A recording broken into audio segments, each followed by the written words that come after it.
Hey everybody, this is Tom. Janet's inside cleaning up her she shed. I'm going to show you the dark side of the she shed. Things she doesn't show you. So while she's inside making everything pretty, this is all the stuff that she's left for me to find a home for. And some of her flowers, but the dark side of the she shed is back here, the unfinished portion.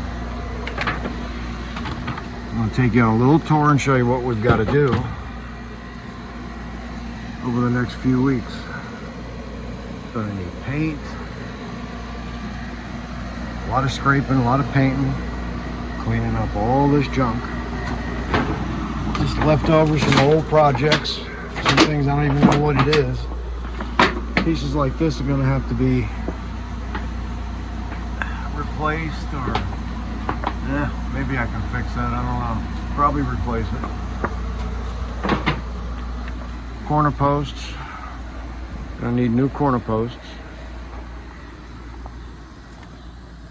And I don't know if you can see that, but it's gonna need some roof repair. A lot of roof repair by the look of it.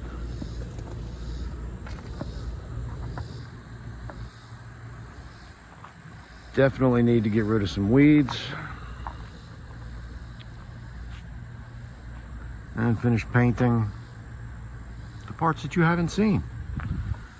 So we'll get to that over the next few weeks, month or so.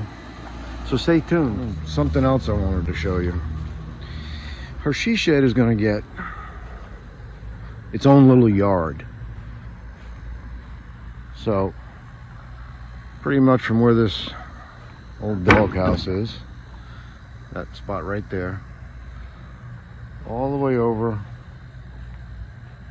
to here and up to the barn. I'm going to put a white picket fence for her. She's going to have some flowers or whatever she wants to do in it. It'll be all hers. She can deal with it. And that mess will have to be cleaned Now up. that Tom has finished throwing me under the bus, I wanted to share some inspirational photos for how we want the garden to look. Can we make it a reality? Stay tuned. Please like and subscribe for more she shed projects at the Cleveland Cottage. Bye.